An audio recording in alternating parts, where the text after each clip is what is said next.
Man, we had a lot of support. It wasn't just the Indian thing no more. It was all of northern Wisconsin was saying we don't want to get it out of here. Don't ruin our beautiful state we got. Don't ruin it. And I was going to get these things, and I was going to get them off of our land. I don't care what nobody said.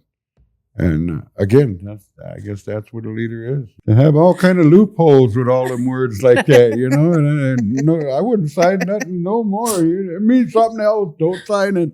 Don't sign it. And man, felt so good. I felt like we did our job. I called everybody into the big gym and thanked them all. We had dinner, and I would just every department. I want to say thank you. And oh man, we couldn't have did this alone. It took all of us to do this.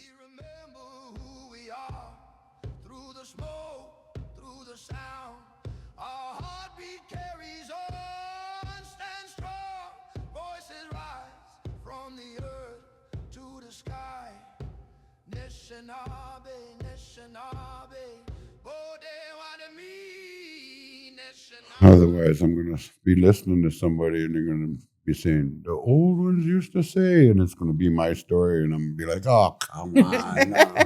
Don't start with this. I want to welcome you and I thank you for your time. Can you give us a little introduction of yourself? Yeah.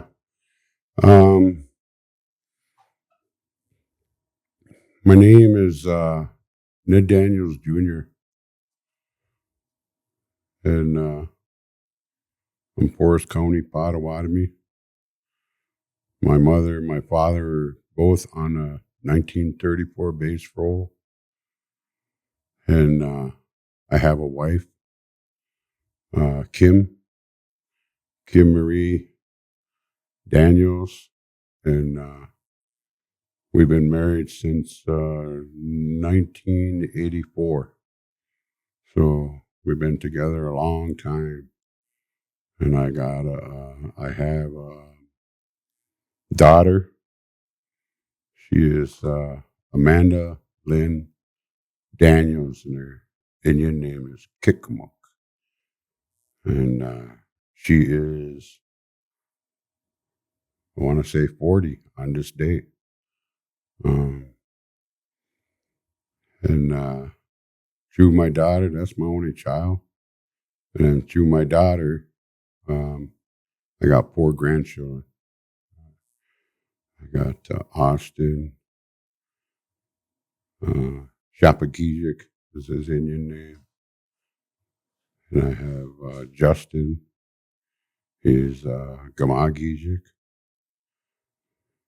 And Mary Jane Daniels. And Maya Wasnoqua. And then I have Peyton Daniels, never Sasiqua. And that's my little family. And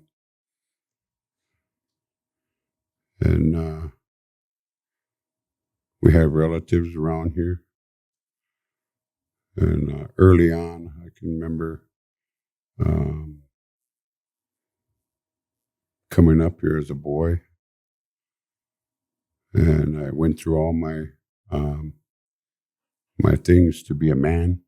My rites of passage, they call it.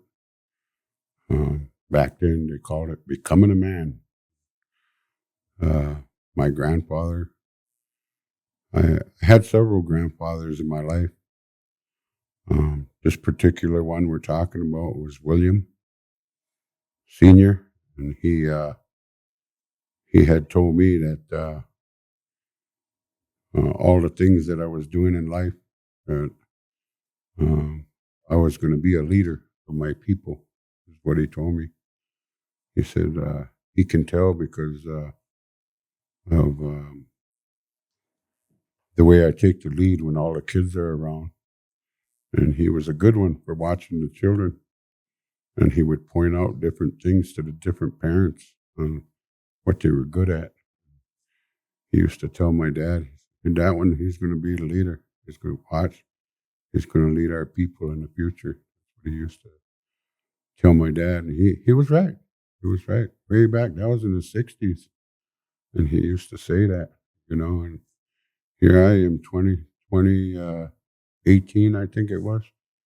And I became leader of the people. And God bless his soul. He's passed on now, but I'm still going to say he was right. He was right on the prophecies that he told me. He told me many prophecies that were to come for our people, and that's a whole another ball of wax and more stories. And then he had told me that becoming a man, you gotta learn how to hunt. And I had a different grandfather, Joe. His name was Joseph, and they had a lot of things out in the woods. A lot of back the people who are of today. They don't understand me when I talk. They don't understand the laws. They don't understand the way of life. Our young kids that are being born today, when they hear stories like this, why? How come? And they don't know. Like my grandfather, he was born in the 1800s. I'm sure all them other ones were too, and then their parents before them was even more oppression on our people. Nothing to eat, and had to stay on a little block of land, and things we did, they were all banned and outlawed. I think I was born and we still didn't have the rights yet. I really think that's a law that came in the 70s or something. That we could finally pray to the God that we worship. We didn't have to do that in hiding. We didn't have to go block off the road. Back in them days, we used to block off the road so no cars could come up there and take pictures and record and have proof that we were doing those things. And it was kind of weird, growing up like that and not knowing why. And then after hearing that, and then we had a garden. And he had a garden out front of his house, just a small garden right there. But then in the evening, he'd whisper to me, "Grandson, let's go." Well, we'd sneak away on the trail and we'd go back and tend his real garden. And he had watermelons in the woods, nice big watermelons. We'd go back there. And when they were ready, he'd let me pick one, and then we would leave there, and he would show me how to cover that so people didn't see that trail going in there. And we had that watermelon trail, and he'd grab some cucumbers out of there. And we had other things in there that they had. And we'd come out of the woods, and man, all our little relatives used to go, "Wow, they came from that way," and run in the woods and try to go find all that watermelon and everything. And they had no idea it was way on the other side of the house and it wasn't where we came out, And they'd all be looking around. There ain't nothing back there, We would laugh. But I don't think they ever found our gardens like that. Grandpa said a long time ago they used to starve us. And we'd always put a garden in the front, so when the cavalry came, the cavalry, they had made a tool for keeping Indians hungry. They would take their horses and they'd ride down in our garden, and they had a tool that looked like a little spider facing up, but it had a point on it, and they'd drive it in the ground and pull up every plant as they rode by, and kill all of our plants like that. They would, Grandpa was always weary of that. He seen that happen in his life, and he would make a garden in front of the house so they, in case cavalry ever came again, they could do that. They could go ahead and kill that. I got other stuff growing in the woods, you know. Mm-hmm. You'd always have a garden like that. It's beautiful learning that kind of stuff, and then the ability to track was, and then cover up our tracks. That was something that I have come to learn that a whole lot of people don't know. Mm-hmm. You know, they don't know how to track animals in the woods. They don't realize that every animal leaves something behind that you know he was there. You know, even them little snakes, even night crawlers are like that. Go out there, find them night crawlers. Mm-hmm. Got their tracks all over the place. Mm-hmm. Yeah. And um, we were that way because certain times of the year there were certain animals that we wanted. Me living with the mole people, you know, I didn't really like porcupine, but geez, some of our elders, man, I want a porky. They really liked porcupine, and they would send me out to go get a porcupine or a raccoon. They would kind of order what they wanted, and then our food today is all them. I remember through the '60s and the '70s, it was all commodities, and all their meat was canned, and they didn't like that. They didn't like that. They'd cook it, and that's what we had. But when they really thought we'd have a good feast or a holiday or something, man, I want me a partridge. You know, they want a duck. They'd want something wild. You know, so I became that guy, and um,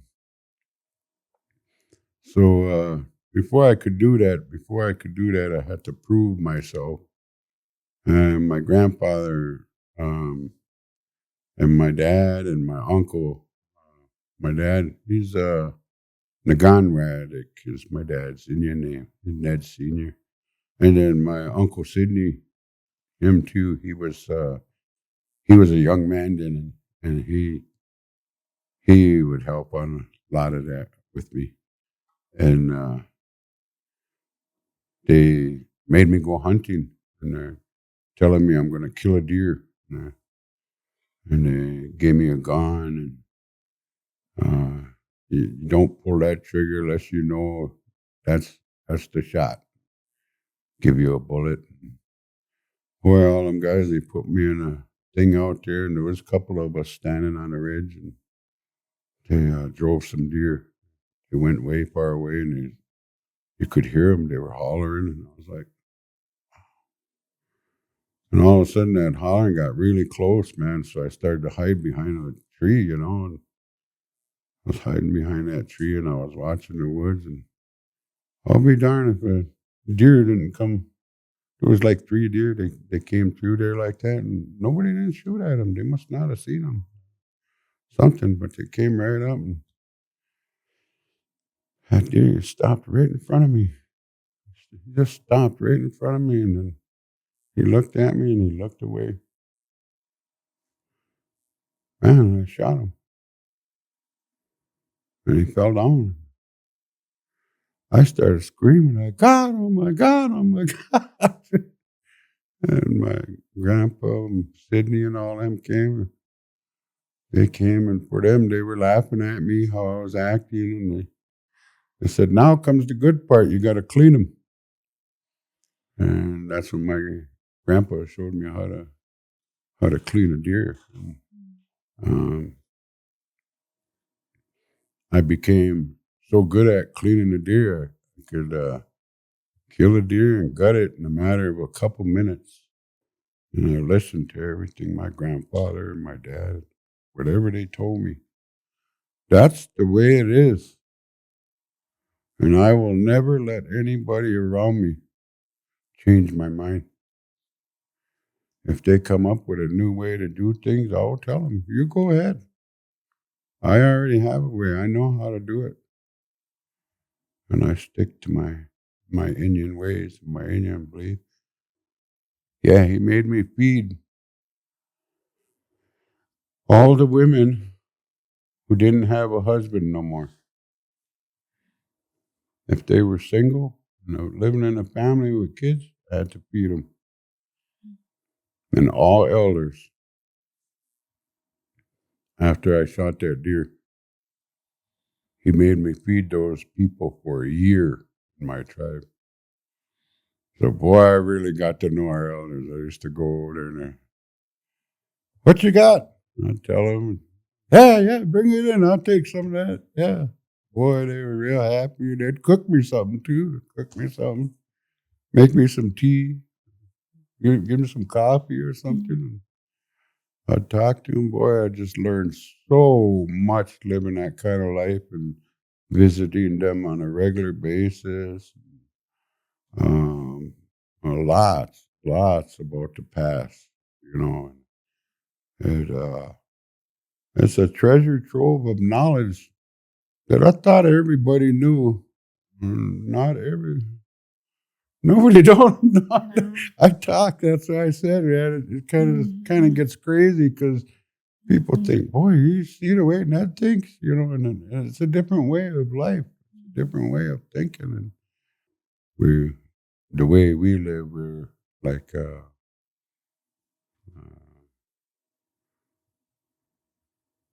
I'm gonna say the renegade band. See, Potawatomi people, we're the last ones that I know of to settle down in the United States. You can look at all the different people and their treaties and everything that they got. Goes way back 1500s. They were already making deals, 1600s, 1700s, 1800s. You find one in the 1900s, and that's Forest County Potawatomi. Ours came in, it was actually 1932, but no paperwork, no constitution till 34, you know? So everybody says 34, but really it was a little earlier than that. So that Potawatomis,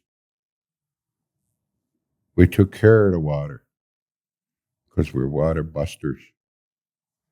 A lot of people don't know it, but I want to say about 1,300 years ago,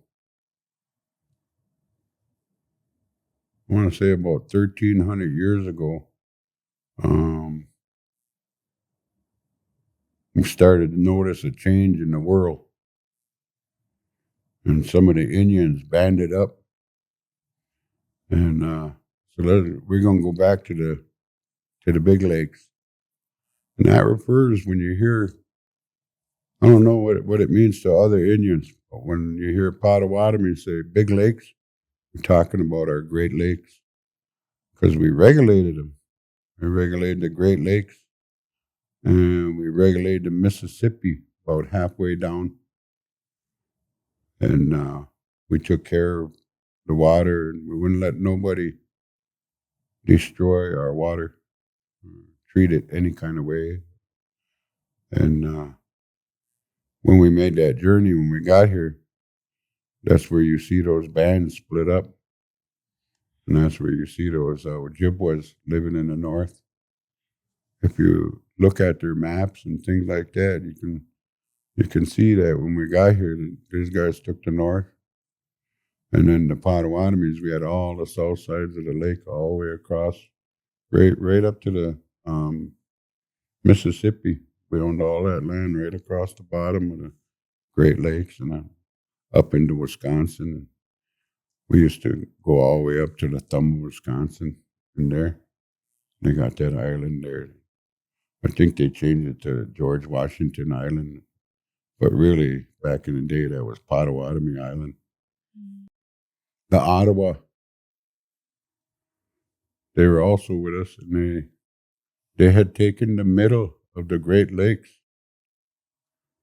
They take the middle of the Great Lakes because all of us, we had a duty. And ours was, what they say is keep the fire. When you say that, people think of a fireplace. and make a fire, which I do. I teach everybody how to do it, or at least the kids that want to know it. I'll teach them. I do that, and there was a religion in the Ojibwas. They kept that alive, kept that religion alive, and then Odawa. They were responsible for all the trade in the Great Lakes. That's where they got Lower Michigan is right up in the middle. And all them Great Lakes touch Lower Michigan like that. That's where they were centered for trade. And then they were protected being in between the Chippewa and the Potawatomi. Yeah. So that's the way it was laid out in the past.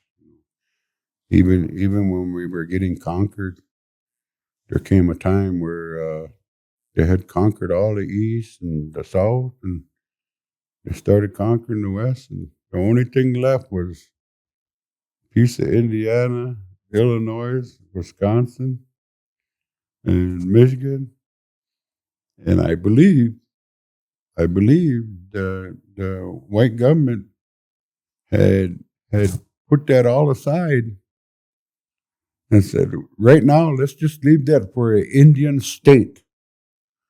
Because there were so many Indians in there that would fight for that land. And they just didn't want to cross that bridge right now.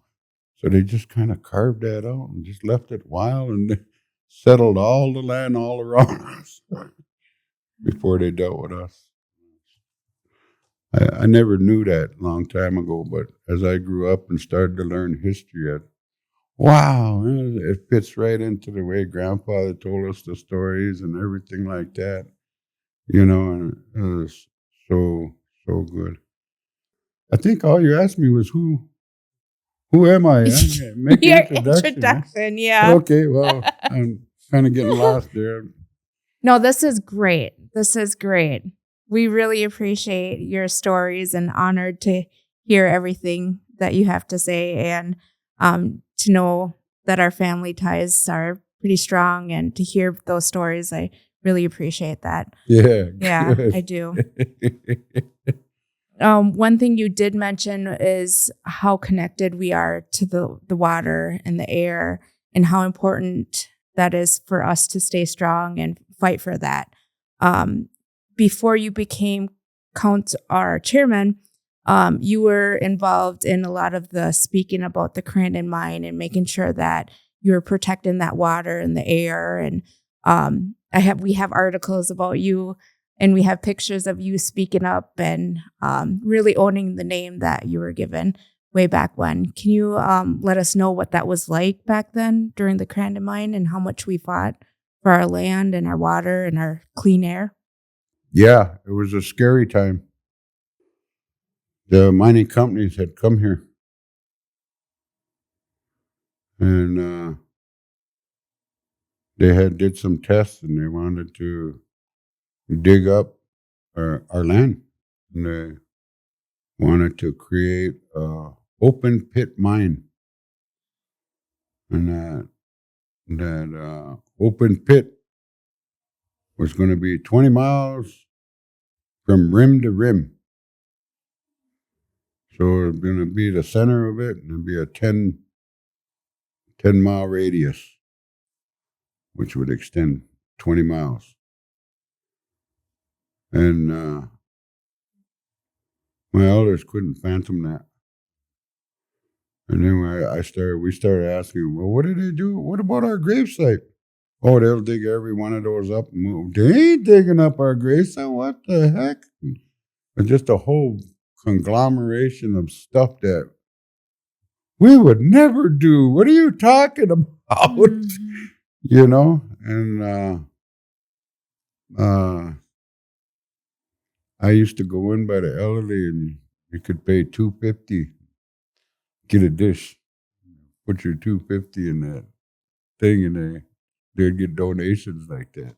Mm-hmm. I'd take my whole crew in there, and one day I went in there, and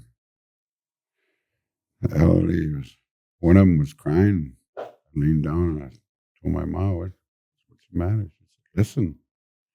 So I got down on my knees and I put my hands like that on the table and I was listening.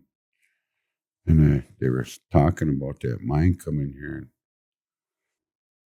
when I seen tears from an elderly person, again, who I am, touched my heart.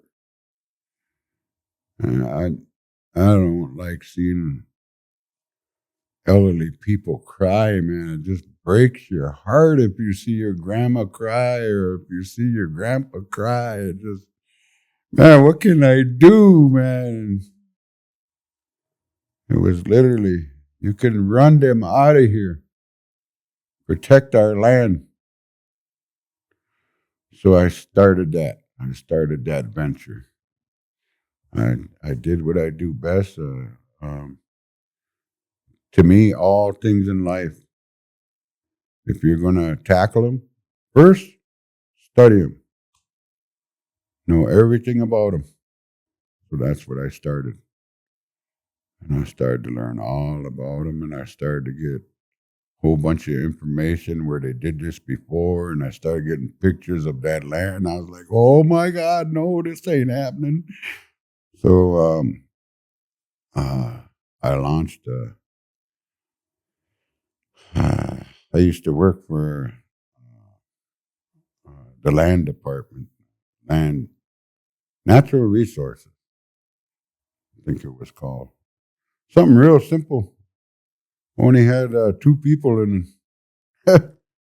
You know, I go down to land and natural resources today. Geez, there's a little tribe down there running that. There's lots of people. And 25, 30 people down there. Holy man, I think they got one for every animal or something down there, I don't know. I don't know what they all do. We used to run it with 3 people, and we needed an attorney to do our attorney stuff, So Mhm. 3 of us and an attorney, but literally, sat down, made a plan, and how do we go about this? Okay. And it gets back to what you said. We get back to saving our water. We get back to saving our air. So we launched what they call the air project, right? We launched that knowing that that's going to be court battled and for years to come. But at the same time, we launched the water study. Okay. The DNR is in charge of the natural stuff in the state of Wisconsin. See? So they have all this information. And then anybody can write a request and get that information. And so we started doing that to see all what we had, where it was, and everything like that. And then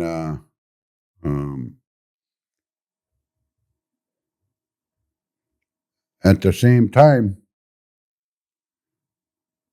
we were doing all of that in the 80s.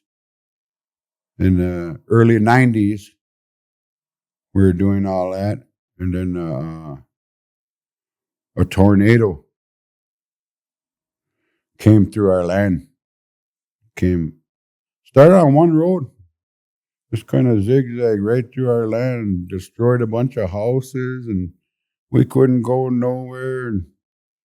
And at the time, I was going to fight the mine. The first thing we had to do was clean up our own land. So I had a contract with the tribe, and I had 4 trucks, and I did the cleanup. I'm the first one that launched picking up your garbage at your door twice a week.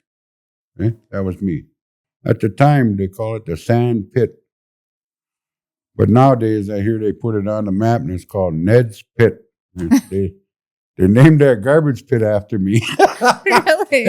Yeah. I guess it's good to have something named after you. I don't know about garbage pit, but I'll take it. It's cool. At least they remember me. And I was doing that, and then I went in that room, and the Mellors were all worried again. And they were like, man, Ned Jr. And I was like, yeah. My mom said, they want to ask you something. And she was in there cooking and making soup for them. I said, what's up? What's up, my lovelies? What's going on? And they started telling me about Milwaukee.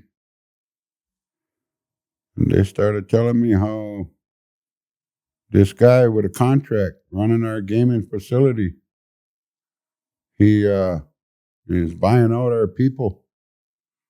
And he had great strength in the general council because them people that would fight for him, they were getting checks and money, which is crumbs off his table. And that they wanted him gone. And they said, we thought of you.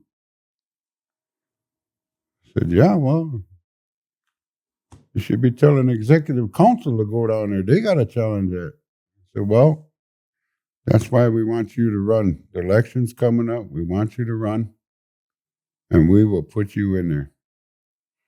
Man, I looked at all these old people, and I said, wow, you guys really got that where you can put somebody in there? I thought everybody just ran and took their chances on, And they talked me into it, and I ran for office, and I couldn't believe the numbers. Wow, them people put me in here. I don't even know who all voted, But they put me in there, and 10 days later, I filed and started the big mediated agreement. And got rid of that guy and put the school on a schedule to exit one day. And we took all that over.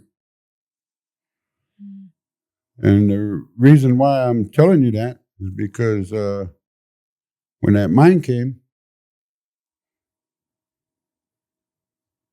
the tribe here operated on $8 million a year. They didn't have no money. That's not much money at all to run a nation.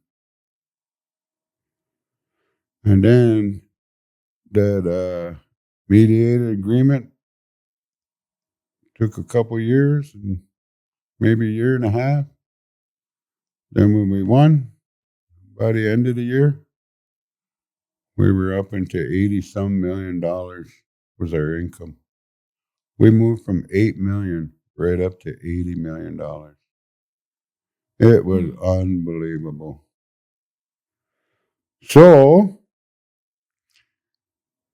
now let's fight the mine. That's what came to my mind.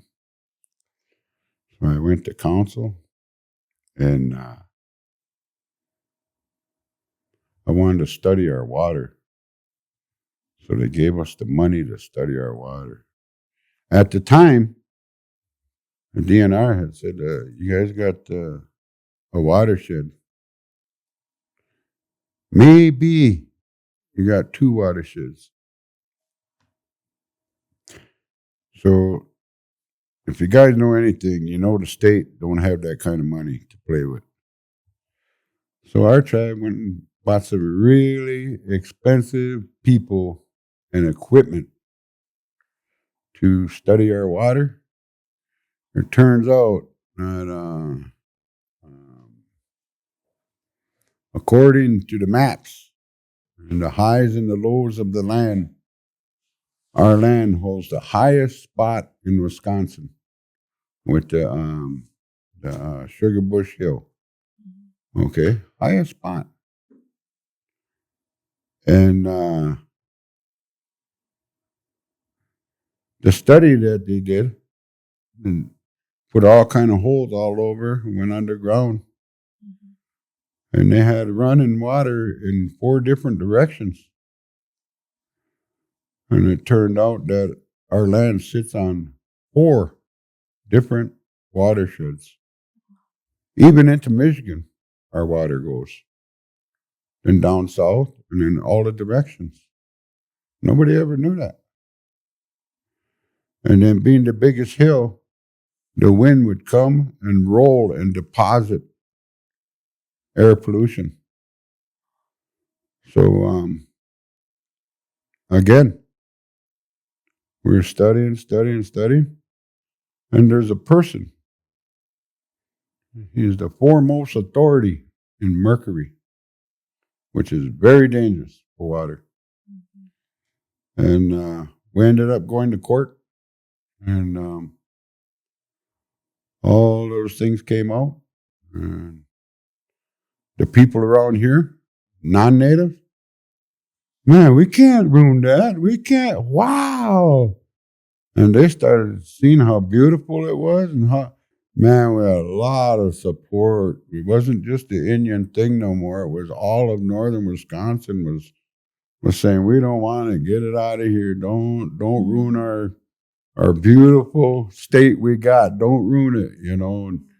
And we got a lot of support because, and then I remember in that hearing in court, they had some people testifying, and they were saying this and that in favor of mine, blah blah blah, and then they started to talk about mercury and this and that and this and that. And our guy called up our guy and our witness, and our witness was the person who wrote all them books on mercury. Wow. We had that kind of revenue where I could go by the highest authority and have him testify on our behalf. Wow. And so really, they were testifying off of reading the books that he wrote. Yeah. So that became real favorable to us, and we started to win. And then the air project picked back up. That was going to court, and our attorneys did a wonderful job. And now we got 125-mile radius where, and it extends right into Michigan as well. And it says that no new factories can be built and emit anything in that radius that we have. So we got actually 250-mile radius. So we did that and protect the watersheds at the same time. And it was good to see the elders smile. It was good. Some of them didn't live to see the end of it, but I assured them that I'm still on it, and we will get it accomplished. And what they wanted was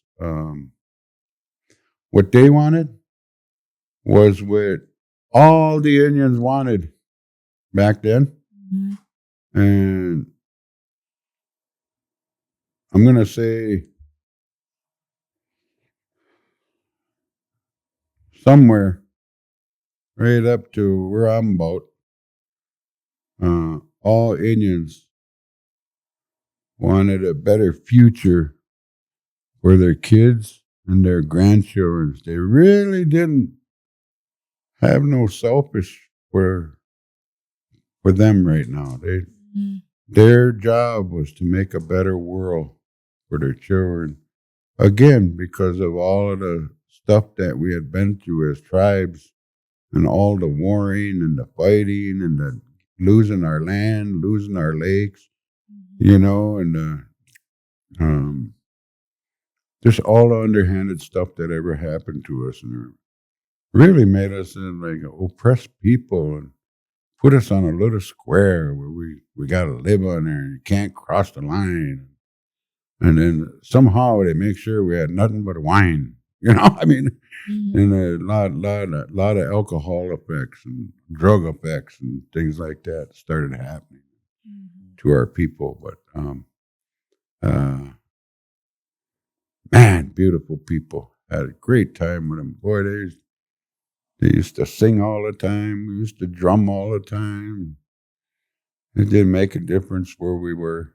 We would tip over a box and start pounding on that, and we would sing songs too. You know, it didn't make no difference to us. But beautiful times, and Then when we beat that mine, they changed their name and started to fight us again. Turns out there's a rule out there. You can't do that same company. So they changed the name of that company and the same people. But now we got to fight this name. Yeah. And that's going on to this day. We've been on carrying the signs and picketing, and they stoned us and they threw stuff at us, and I even took my wife out there. She wanted to see one time. Man, I wish you'd take me. I said, come on then. I gave her a nice big sign. I said, give me a big sign so you can hide behind it. And we went down the road and we was picketing, and them guys got off work and they come through there. Oh, gee, they started stoning us as they were driving by. And my wife told that, this is the last time I come out here, man. It was funny. It was dangerous. Yeah. But funny. And it was beautiful to see the support of all of northern Wisconsin. That was real good to be one with all the people that are here.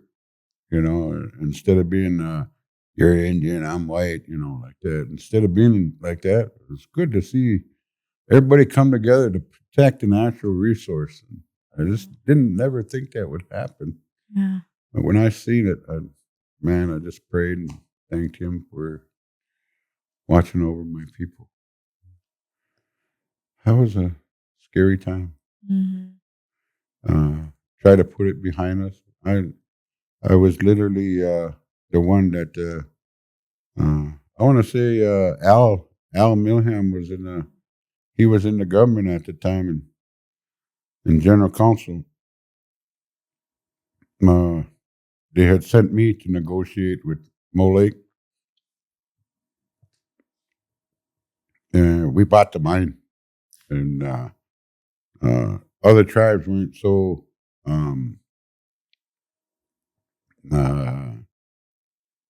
fortunate as us to have the money. So we provided it all and loaned it.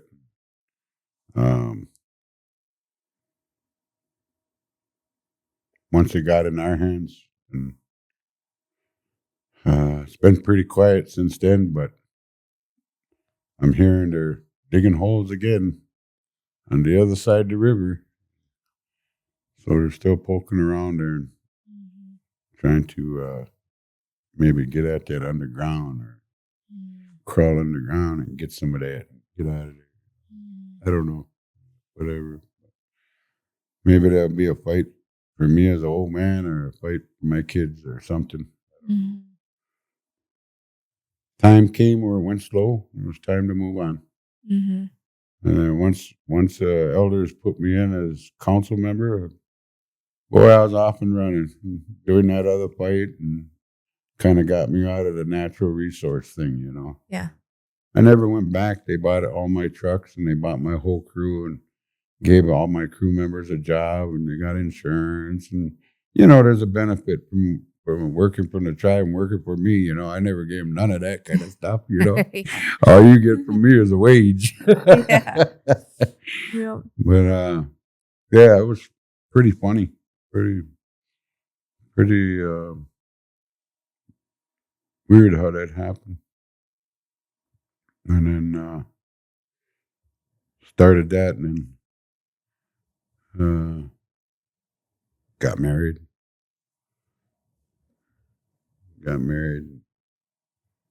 Dad was taking me places too. The wife wanted to go to school and all that kind of stuff. I said, well, I can do that. We can go to school. I went back to school down in Green Bay. And then I went to Milwaukee and went to another school and got a different kind of degree.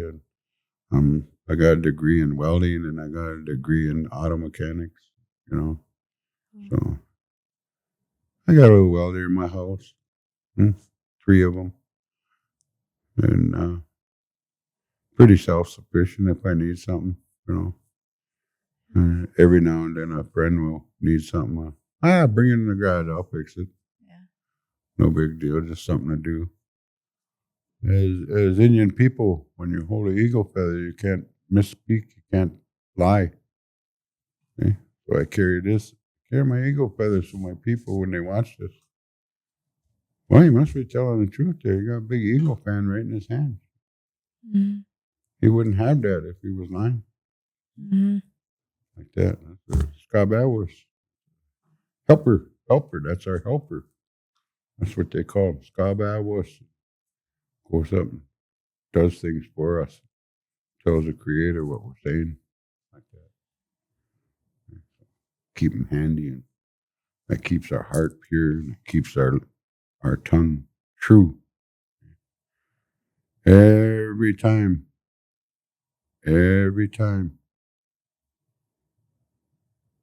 Not forgiving once. Every single time. Something that comes out of your mouth that's not, something that isn't, something that don't exist, a lie. That's what I call it. It's not. Something that's not, that's a lie. Okay? Mm-hmm. So when that happens, you become lesser of a man. Okay? So I don't ever let that kind of language come out of my mouth. Mm-hmm. And then the Indian people in our language, we don't have a way to do that. Okay? Mm-hmm. It don't exist. Mm-hmm. And everything we say is. Okay? And yoksha. Yo literally means that's the way it is. Okay? Yo. That's not the end. It means, and that's the way it is. Right there. And I see that too in a lot of our translations. Bama, that means goodbye. No, it don't. It means wait, please. I mean, a lot of stuff like that. You're getting mistranslated. For me, it seems like spirituality is coming out of the language because they want a solid interpretation, you know? Mm. But I'm having fun with all the new words that they're making up for things like microwave and all that kind of stuff that we didn't have, you know? I thought that was pretty cool. So things we don't have, my Indian people, they're resilient enough to come up with a way to say that. See? So I really like it. And to my knowledge, all languages all over the world evolve. They get more and more and more as we go forward. They say there was a time where even the white man's dictionary, this little bitty dictionary, now you can go to the library and they got a great big one on the stand like this. You got to open it like that. Holy man, that's a lot of words. That the attorneys must really have a good way to have all kind of loopholes with all them words like that, you know. And no, I wouldn't sign nothing no more. It means something else. Don't sign it. Don't sign it. You know, it's crazy. You got to make sure that it doesn't say not and shall never and holy Christ, it's wicked. It's wicked. And it's a way for us to falsely talk. And at the time, opioids had come to Forest County Potawatomi and our big money that we get. It was coming by the boxes and people were dying in groves. And I remember that year, 30 kids died. We were having services and we would get word that another kid died from that same family using that same stuff.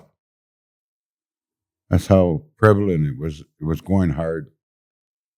And the people I talked to in the government told me that's a choice, Ned. We can't change people's minds. I said, no, you're wrong. My people ain't getting a chance to make a choice. This is the way that we're going to go if somebody don't fix this. And I'll be darned if I didn't. The chairman who had just won in 3-4 weeks ahead of me. It's been a month or two went by already. I got up and resigned.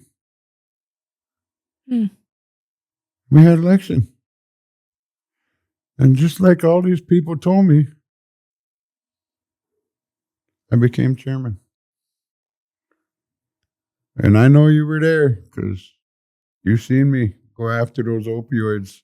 And you seen me clean that up. And then I want to say on my 4th or 5th year, they came into my office. They said, Chairman, yes. A long time ago, you asked me, you come tell me when we went around the sun one time and there was no death. And they put a paper on my desk and I read it.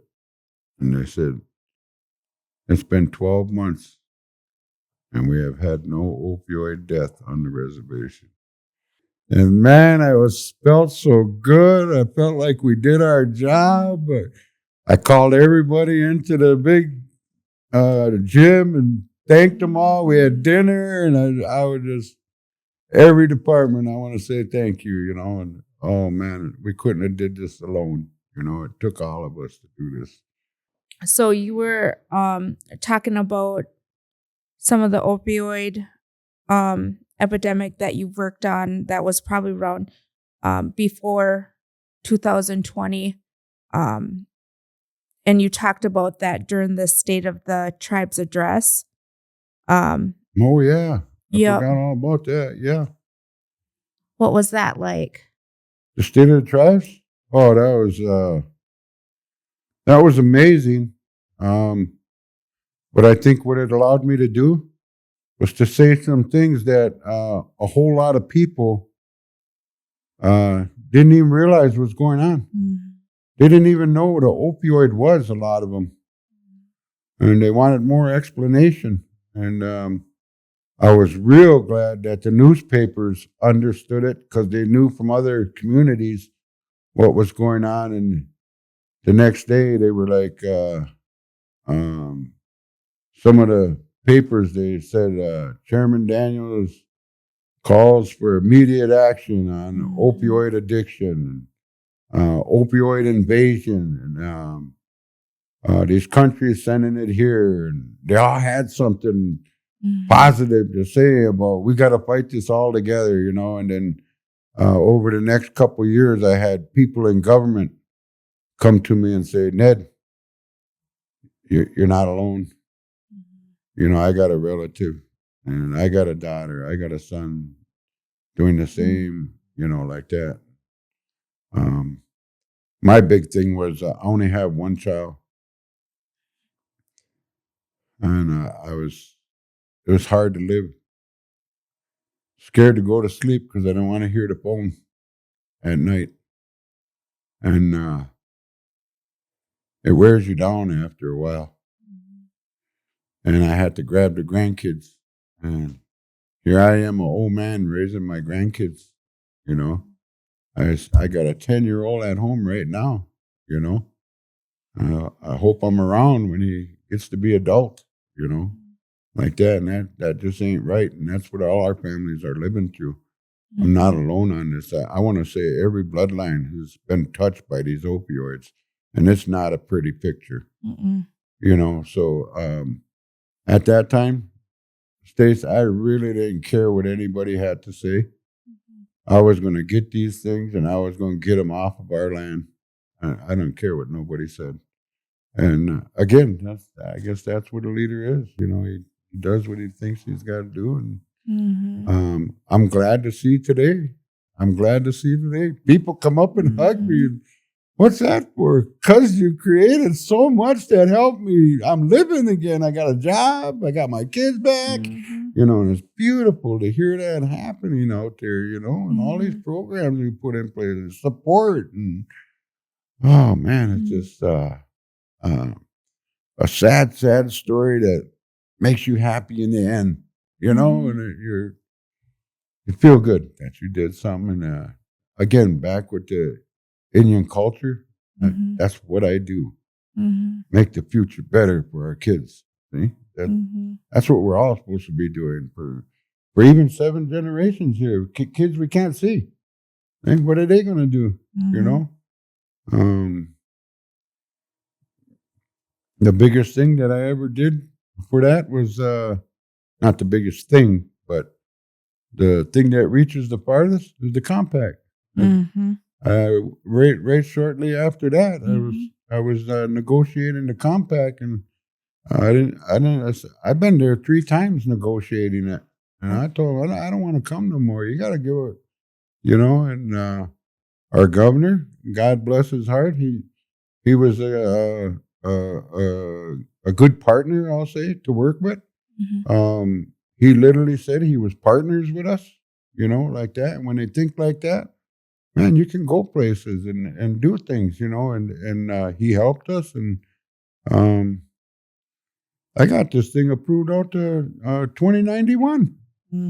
I mean, man, you're not even going to have to work on it.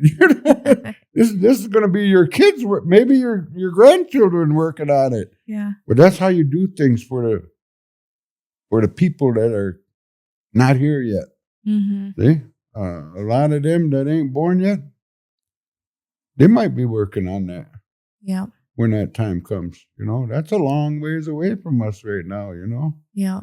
So I feel like I've accomplished with the air and the water and the compact, and there's a bunch of things under my belt that I did for the future, you know. I know a lot of people don't agree with me all the time, and I know there's people that agree with me just because of one thing I did for them a long time ago, and you know. But I really wish that everybody would understand that the things we don't do because we want to. We do because we have to. See, if you don't want to see all your people suffering with opioids, then this is what we have to do. Okay? And I'm sorry, you know. Yeah. And that's I guess leadership makes you say it that way and do it that way. You know, well, I'm the one here now, so this is what's going to happen. I'm going to do this. You know, like that. So, so you started with going to Washington, D.C. to discuss that litigation with the gaming compact back in 2018 when you first was chairman. And then what you're talking about right now in 2022 is the official agreement got signed by Governor Evers and yourself. So that was amazing. I want to thank you for that. That was great. Yeah, that's amazing. That was just, I couldn't believe that day came, man. Yeah. What an accomplishment. Oh, that is, right? Yeah. That is, you know, when you go through life, you get married, and that's an accomplishment. Then you have babies, that's accomplishment. And all these things are accomplishments. But something like that, wow, man, you realize how many people that's gonna, for how long, and how, oh man, come on.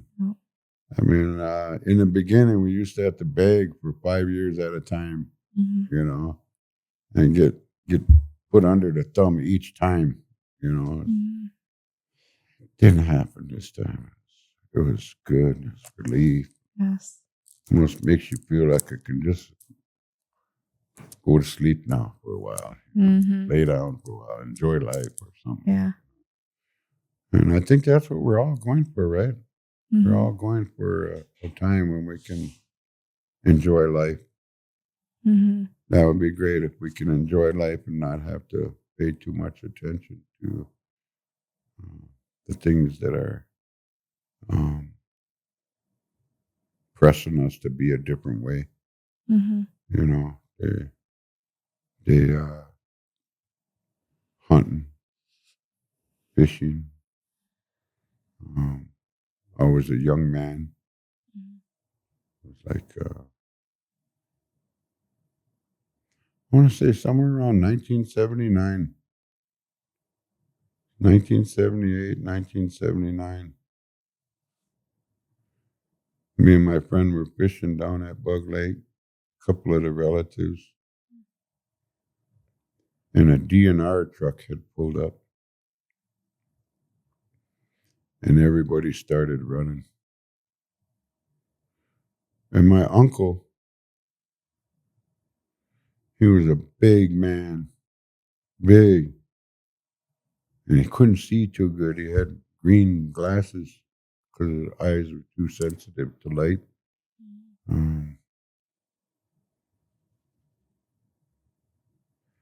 He got up and tried to run up the hill. And he was older, and again, heartfelt. Who's doing this to my elder? And I just couldn't take it. Well, I used to go fishing and hunting, so I had my fishing poles and my guns. And I went after that DNR guy. I ran him right off my land. And then he went to town and told the cops, and they had a manhunt. I went, stayed with a brother for a second. We went to court. And I think Jim Thunder was the chairman at the time, and he had to go to court on my behalf. They went up there. I remember my dad called and he said, "Hey, come home now. That case is over. They sent you your paperwork." I went and read that paperwork. Here, I won that case. And they said that Forest County Potawatomi, DNR has no jurisdiction on our land.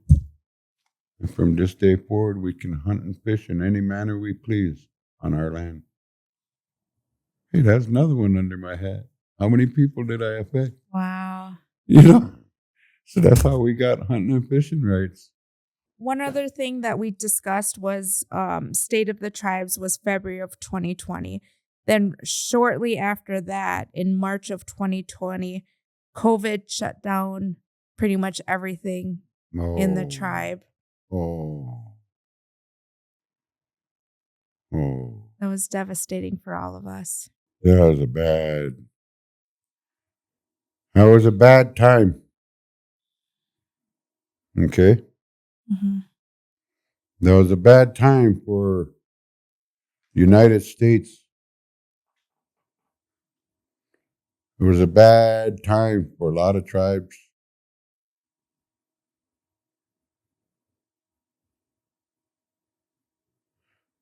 For us, it was a bad time that we couldn't go see each other. That's what I'm going to say. Mm-hmm. Okay? All of a sudden, we had more rules. One thing about Indians,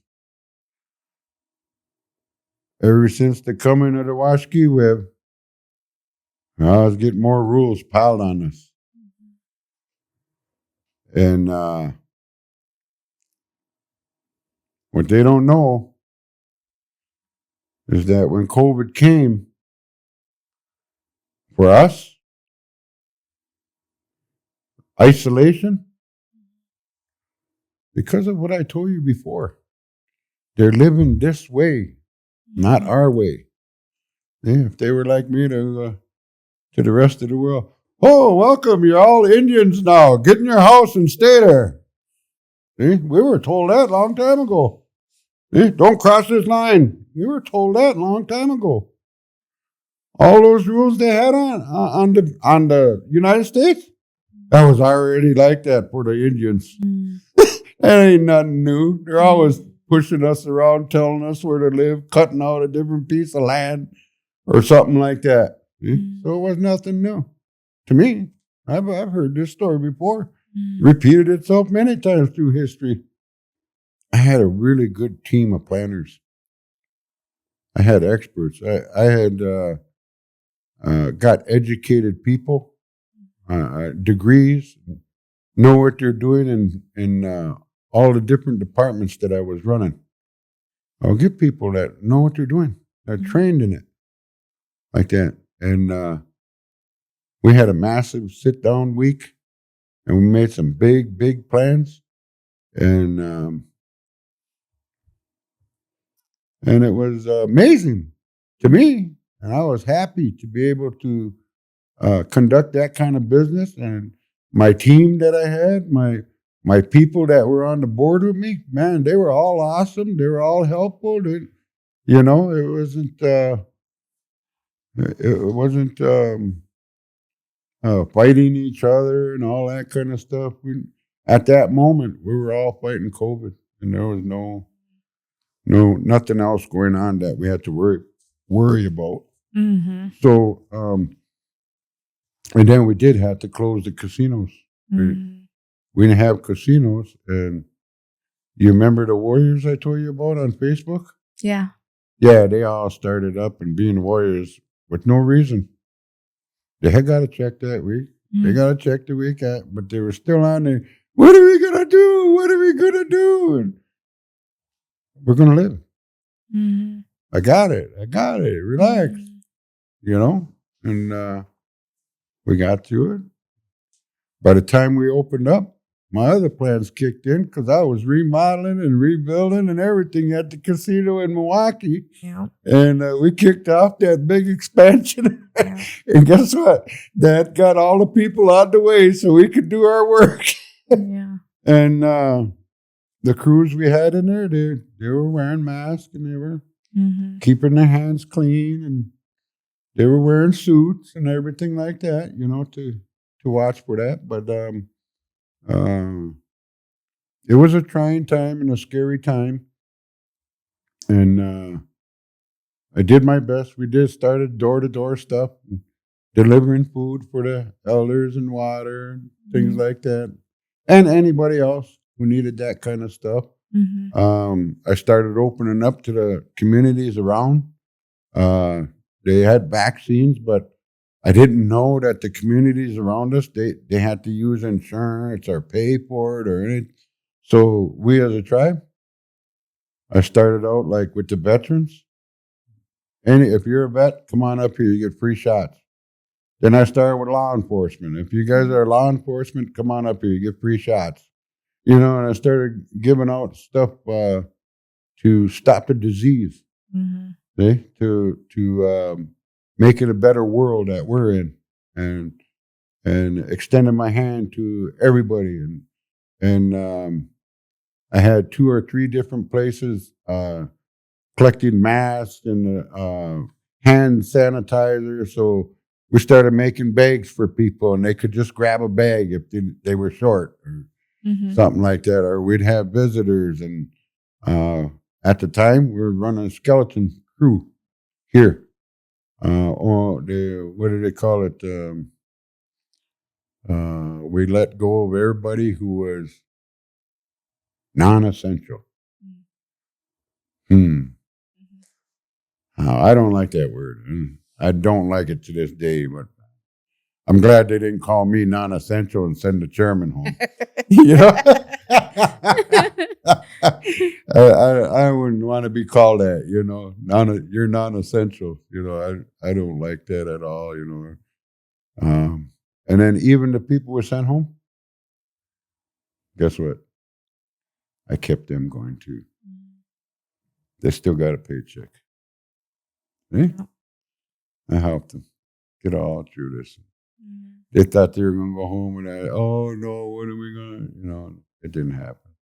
Mm-hmm. My council was really good and took care of them.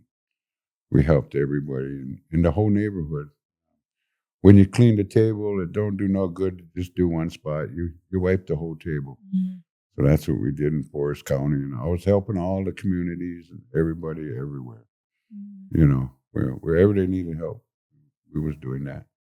And got a good relationship with the police, and, you know, the courts, and everybody who does business. Right? Yeah. Had a real good relationship with everybody. I mean, probation and parole was even wanting to meet with me.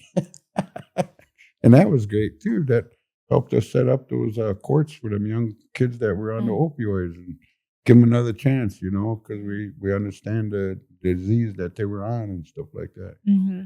So all those things are definitely bad. Mm-hmm. But if you're like me, you see a silver lining in everything. The most trying thing that we had from COVID was when our elders got sick with COVID and they didn't have no place to go. Right? The whole country was out of beds, right? So every now and then I would have to call a state government and tell them I need some help. I need a bed for so and so. And I remember one time my uncle, when he went down, he was our language instructor, and I had to explain to the other government that this man is a treasure trove of history, and he teaches language, and our language is deteriorating. He's our last fluent person teaching, So they were able to find him a bed, and we got him hooked up right away, and that was pretty cool. That was pretty cool that they would help like that. The fight I had going with opioids allowed us to make that center. Mm-hmm. We did a great big analysis, and one of our biggest things was our kids didn't have a place to learn and a place to play.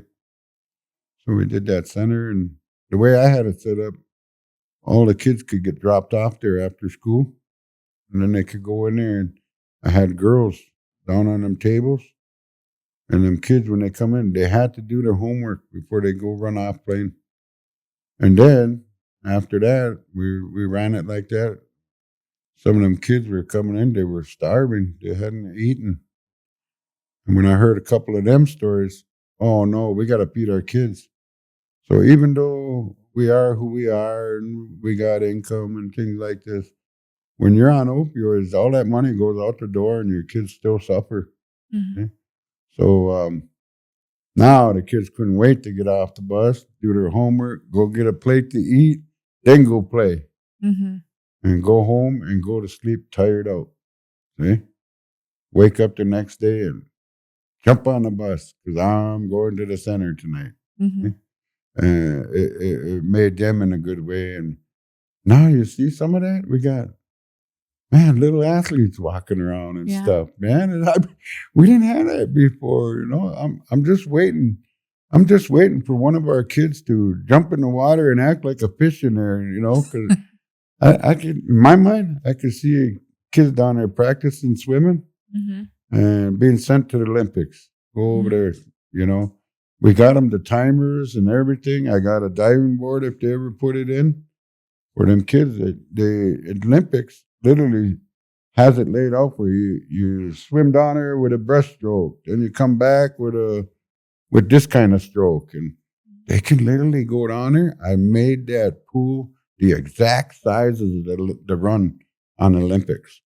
Wow. So they can literally time themselves, and when they get over there, they'll be the same distance and the same thing. Yeah. So and the over there they got records of all the times you got to beat. So if our kids can get in swimming and beat those times, man, get them out there, man. We could have some Olympic champions, I say that because growing up, man, not me. I think like a rock, but I had relatives who would go dive in the water and out at Lake Lucerne, take off swimming, go swim around the islands and come back without stopping. Wow.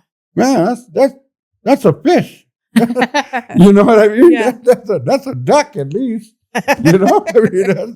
Man, get them out there, and do something to bring us forward in life, represent. Yeah. Go be Potawatomi champion like that. That's good. Make our people feel proud when they have something like that, If they could watch TV and see Champion. Maybe I start eating Wheaties if they put that Potawatomi on there. Breakfast of Champion. Yeah. Potawatomi on the Wheaties box. Mhm. Right now, all I got is that fake one that Jeff Crawford has. You ever see that? I haven't. He's got a Wheaties box with him on it. Oh, does he really? Yeah. I don't know where you get those made up. Oh, that's funny. But yeah, I and then through all this, through everything that I'm talking to you about, I want you to know that we try to do it with a smile, Mm-hmm. right?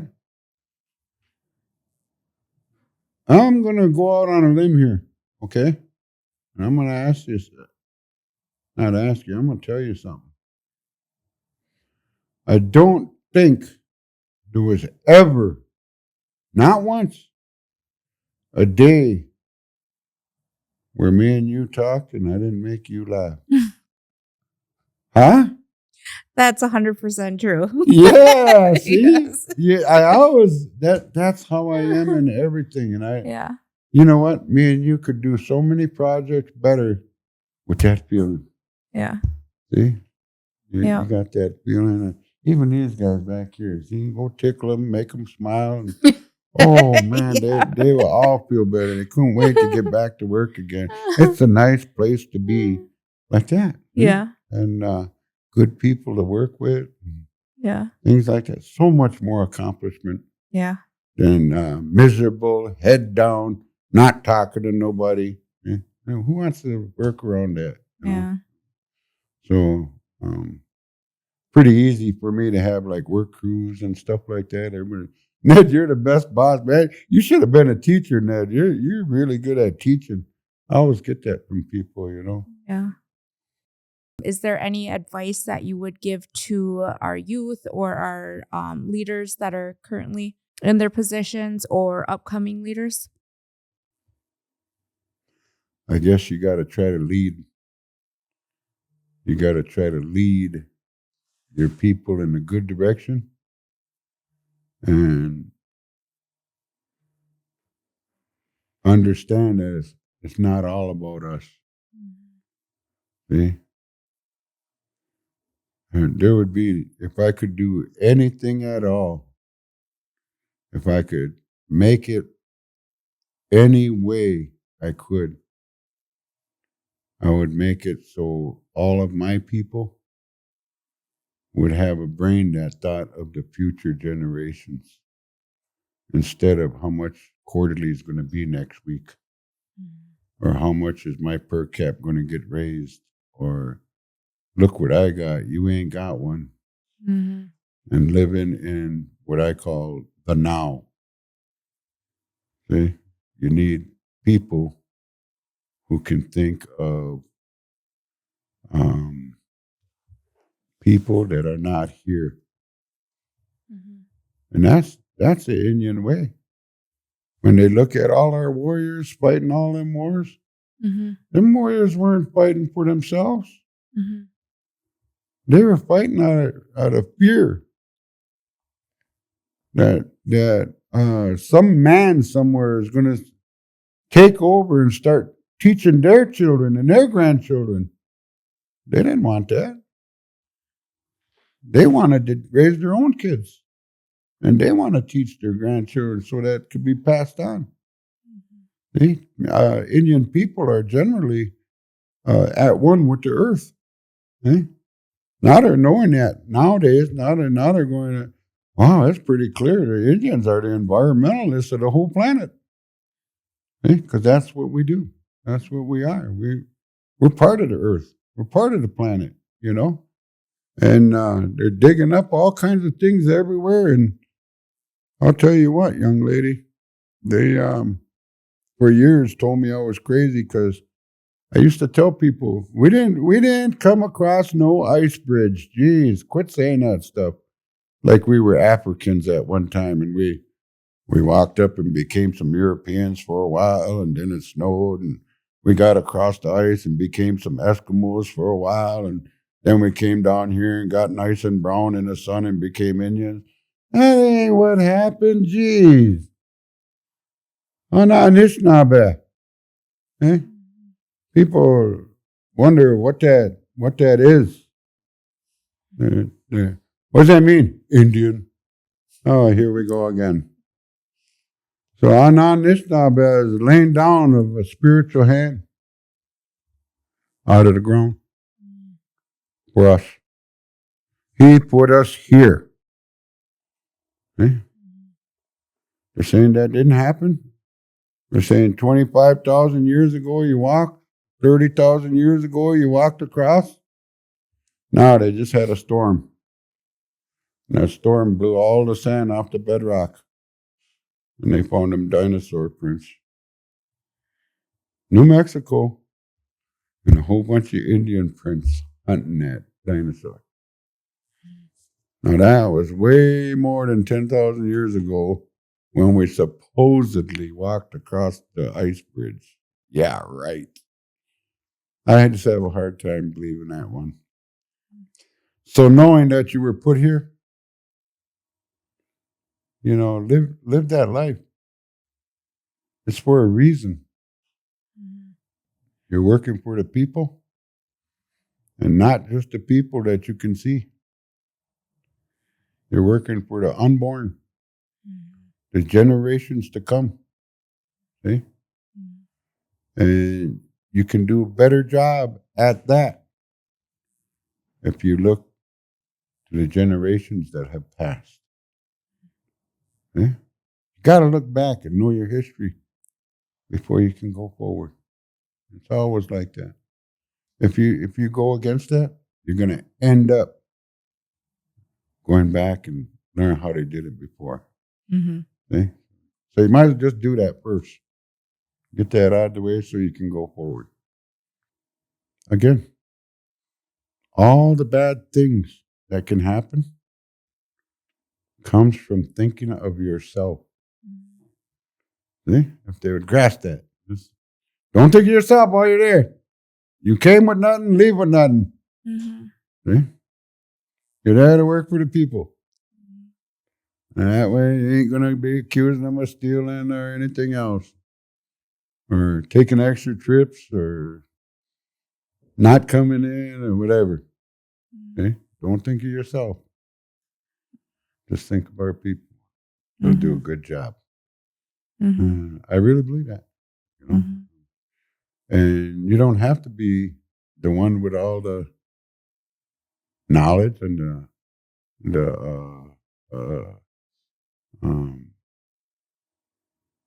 all of the answers like that. I was going to general counsel all them years. I've literally had people raise their hand. What do they pay for this or that? I said, I don't know. How could you not know? You should know what toilet paper costs. Really? At the facility in Milwaukee, I should check that out. See, they just don't have the knowledge and the training and the education to know how it is to manage. See? There's a lot of things that go on in the tribe that a person just newly elected wouldn't even know. Literally put in a whole term and some things they still couldn't know. They still haven't been told about or still don't know how it works. And I find out that most people shy away from that kind of stuff that they don't know. So right now, how much pH is supposed to be in our water? None of them know, but I do.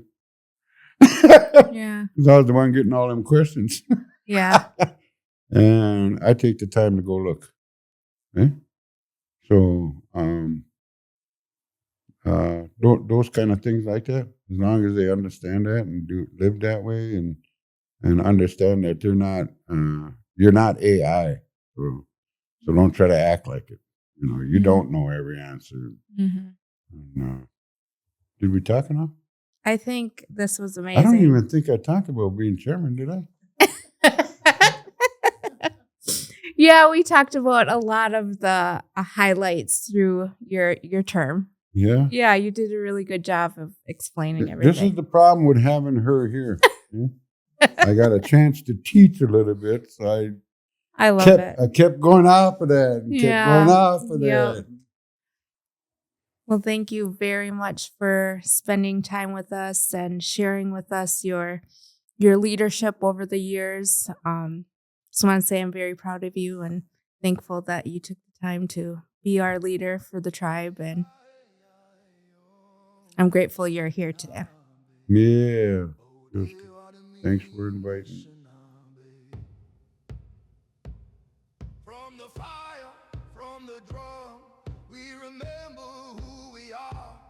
Through the smoke, through the sound, our heartbeat carries on. Stand strong, voices rise from the earth to the sky. Neshanabe, Neshanabe, Bode Wadami, Neshanabe.